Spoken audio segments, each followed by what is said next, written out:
Welcome back to the Fuzzy Files. Today we're diving into 8 stories of weird things and disasters that happen in pet sitting. Don't worry, there will be plenty more where that came from. In these stories, I will tell you about how I could have been attacked, arrested, or emotionally and physically defeated by parrots. Actually, that last one did happen. If you think pet sitting is just cute and cuddly days on end, please stay tuned so I can shatter your illusions. I'm Pam, and I created Fuzzy Files to share lessons, tips, and stories from my 30 years as a professional pet sitter. Let's get started on today's tales. Story number 1, The Mystery of the 23 Birds. Early in my career, I pet sat for a couple who had 2 cats, 2 dogs, and 23 birds.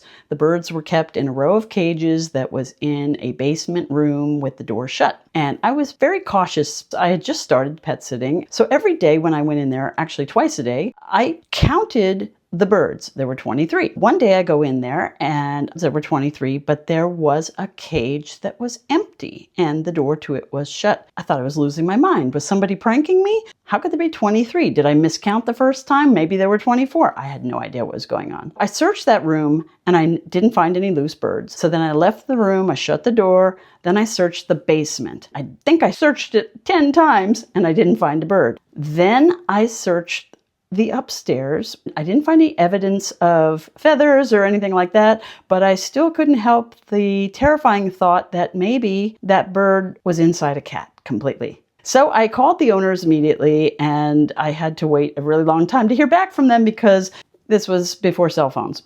When I finally did hear from them, they told me after I stopped babbling and profusely apologizing that, oh, that's just one of the lovebirds. He lets himself out and goes into the female's cage. What?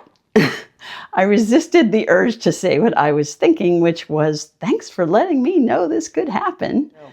Lesson number 1 from that, ask about all unusual pet behavior. Story number 2, birds don't like me. I once had a client with 2 African gray parrots and a beautiful Amazon parrot. Yes, birds again. They requested that I move the food to the kitchen and the parrots to the kitchen so they could watch me prepare their food. Well, I put a stick into one of the gray's cages and he pushed it away with his beak and very loudly said, no. I'd never been scolded in a human voice by a pet before, so that was kind of weird.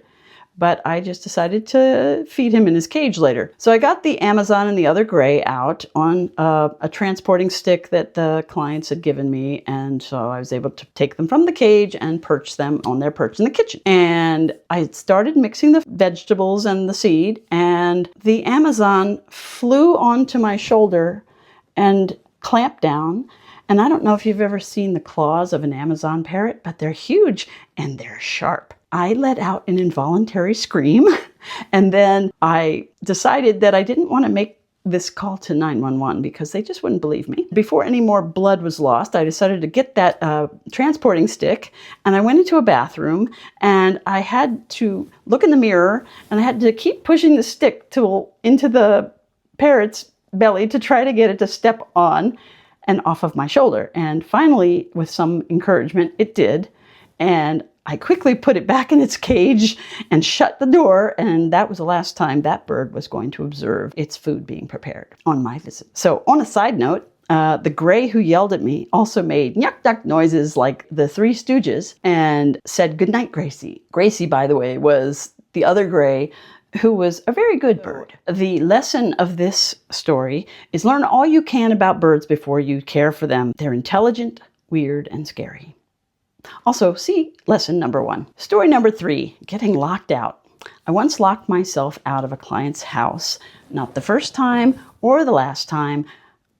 I had, as always, locked the front door behind me for safety, but this day I left my keys on the kitchen counter. I let the dogs out, I pulled the door behind me, and when we were done playing, reality hit because I had pulled a locked door behind me. So I was stuck out in the yard and I was starting to panic because, again, before cell phones, so I didn't have any keys, I didn't have a phone. I'm just standing outside this client's backyard. Well, the 2 dogs got tired of watching me panic, so they just sauntered down the stairs and they went through a doggy door. I had forgotten that these people had a doggy door. So a light bulb went off in my head. It was a very disturbing light bulb, but nonetheless, I had an idea. I had stared down the stairs and evaluated the size of the flap. Then I couldn't believe what I was contemplating, but I really didn't think I had a choice. So I looked around to see if any neighbors were watching me because I didn't want to be mistaken for a burglar or maybe someone who thought they were a dog. I went down the stairs. I set my dignity on a step. I got down on all fours and I crawled through. And I was grateful. These people had basset hounds and not chihuahuas. The lesson from this story is keep your flipping keys in your pocket at all times. Story number 4, garage doors can kill. This isn't a funny story. What happened was really traumatizing. It turned out okay, but I wouldn't wish this on anybody. A regular client was getting ready to sell their house, and because of that, they were keeping their cats in the garage when the house was being shown while they were away. Normally when I would come to take care of their cats, I was always in the house with them. But they said, just when you come in, go into the garage, then open the garage door, and the cats will go outside and they'll just enjoy some fresh air. And then when you are done scooping the boxes, put the food down. And when they hear that, they'll come running up to the front of the garage, and then you can shut the garage door. Well, that was how it was supposed to happen. But the cats were eating. I shut the garage door. And when it was about 2 feet from the concrete, one of the cats bolted and ran to the edge of the garage and sat directly under that door. Within seconds, it was coming down on its back, and I literally was paralyzed with fear at that moment. And I understand that that's an actual thing now because I couldn't move my feet. It seemed like for hours. It was seconds, but it seemed like for hours. And when I heard the cat start to cry, it shocked me out of my paralyzation, and I was able to lunge for the garage door opener and hit the button. And the cat was okay, amazingly, but I'm still haunted by that to this day. I think you need to understand that when you have clients who tell you this is how they behave, don't expect that. So lesson number 4, never assume an animal will follow the routine that they follow with their parents when they're with you, because they'll react differently, and you have to expect that. Story number 5, the I could have been attacked moment. This story is a brief reminder of what a dangerous world we inhabit. I walked a dog one evening and we passed 2 young men on the sidewalk who, when they were going by, I heard one say to the other, "No, man, that's a big dog." I don't think they were contemplating turning around to pet the dog. And fortunately, I never found out what they were thinking, but my assumption is they either wanted to physically assault me or rob me, but the dog was too big of an obstacle.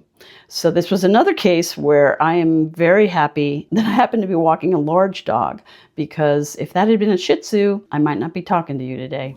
I can't remember having another incident like that, thankfully, although I do remember one time coming across the aftermath of a burglary at a client's house.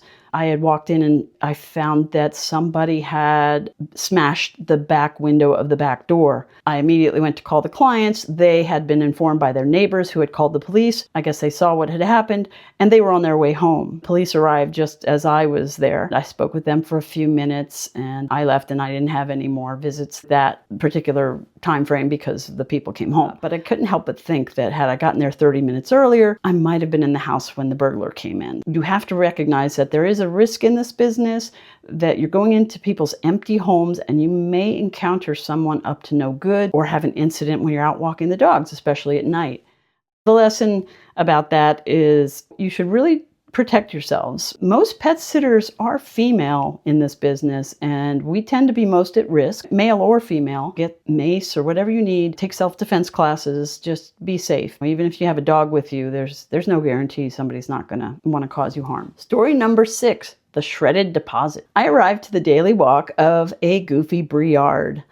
And I said goofy because they're all goofy because they had those big silly ears if you've ever seen a Briard. Anyway, this one was a destructive goofball. And she was still pretty much a puppy, 6 to 8 months of age, I think. The couple I worked for, the husband was a dentist. And he had apparently brought home a bag full of cash and checks to deposit in the bank that I guess he forgot. I hope that it was an accident because it's not a wise move to leave a bag full of cash and checks that have hand smells all over them for your dog to sniff out. I arrived to find cash and checks completely shredded, looking like funfetti all over their living room carpet, while Goofy looked on with pride at the very expensive floor art she created. I was concerned about contacting the clients because I certainly wasn't planning to take the rap for this costly event. They weren't thrilled, but they understood what had happened, and they made a mistake by leaving that out where the pup could get to it. Chewing is just part of life when you have a puppy. They love destroying everything you love and teaching you a very expensive lesson whenever possible. Despite that, the Briard was fine. She had to be observed for a while to be sure that nothing from the deposits needed a surgical withdrawal. Everything came out well in the end. Pro tip, a remote control, which is not what we're talking about, but I'm telling you, this is the most coveted item for a puppy because it's got your hand smells all over it. So if you have one and your puppy has free rein, put that thing as high out of their reach as you can. But frankly, if you have a puppy that's under 8 months or so, I would keep them crated unless you have supervision for them because they can get into a lot of trouble and then they can actually, besides damaging everything you have, they can need surgery. It could get serious. You might lose them. So please be cautious when you have a puppy because they're like children, then get into trouble. And they teeth until about 8 months of age. So the lesson for this story is dogs don't understand banking. Story number 7, the rat situation. Several years ago, I was out walking a couple of Brittany Spaniels. They're high-energy hunting dogs, and they have a very good sense of smell, but I didn't think that they would want to hunt a dead thing. We were walking down a relatively clean urban street, well, sidewalk actually, and one of them sniffed out a dead rat, dove their face to the ground, and before I could say yikes, that rodent was more than halfway down his gullet, with nothing but ugly, gray tail dangling horrifically out of its mouth. Before I could even decide if I was going to risk pulling on that tail with my hand, it disappeared. Dog ate that rat whole. It was yucky. Of course, I called the client as soon as possible, and she knew her dogs well, and she said, yeah, he's done that before. I think he'll be fine. He'd eaten a whole rat before. I did advise that she keep a very close eye on him and make sure he didn't seem ill in any way. I was concerned about, bones and the toxic whatever that might be in that creepy corpse. The client never said anything happened, and over the next few days of walking them, I didn't observe anything, as far as illness or anything bad that was being processed. But it's still not something you want to see happening on your watch or ever. Lesson number 7, we love our dogs, but they're gross. Also watch them carefully as they walk, as their snouts are close to the ground and they can get their grubby little teeth on anything quickly. Story number 8, the surprise guest in the basement. Spoiler alert, not a human. I arrived at my client to take care of their 2 cats, and it had been pouring for a couple of days. She had an issue with the drain before where leaves had clogged it up, and this happened again, but on my watch, there was about 2 inches of water down there. I had to move the litter boxes because the cats did not want to walk in water, and I had to dry off the bottom of them and put them in the carpeted area, but even that was wet. I did all that, and I called the client, and she asked me if I could get the squeegee, first clear out the drain outside and then squeegee all the water out. So I agreed to do that. While it's not in your job description, this is one of those things that can happen. And you could tell a client to call someone else, but who's going to let them in the house? If they find someone willing to come to the house and you're the only person with a key, then you're going to need to go back to let them in. These days, most pet sitting companies, at least the big ones, have their clients put the key in a lockbox, so there's no carrying it back and forth. But I'm not sure if a client's comfortable with a maintenance person coming in, and then having access to that lockbox while they're away. Whenever there's a situation that you can handle, you should handle it because the client will be grateful and you won't look like you've just thrown up your hands and saying you deal with it while you're out of town. So I find the squeegee, I open the back door and I start pushing the water out and I see something moving. It was a weird little lizard that had gotten swept into the house during the incursion, I guess. Now I was responsible for the life of this lizard. I didn't want the poor thing to just go down the drain and die, so I had to find something. And I had to pick it up and put it in there, and then I had to put it out in the yard. And I did it because I didn't want the poor little thing to drown. But it was weird. It was a dark brown, and it had a weird big head. It wasn't an alligator, thankfully. I don't live in Florida, but I'd never seen one of those. We have geckos here, but usually they're out in the woods, not in somebody's basement. Lesson number 8. Expect the unexpected. So this wraps up the first installment of Weird Things and Disastrous Pet Sitting Experiences. But don't worry, I'll be sharing more. I hope you've enjoyed these stories, and if you did, please like and subscribe. I'd really appreciate it. I'm trying to get this channel off the ground. I recently had a question from someone about hiring, so I may make that my next video, but please understand that on this platform, I can only cover so much. If you need more step-by-step detail, let me know. We'll go from there. I'm thinking about doing some online coaching. Thank you so much for watching. Have a wonderful day, and please take care of yourself and all your fuzzy buddies. Bye-bye.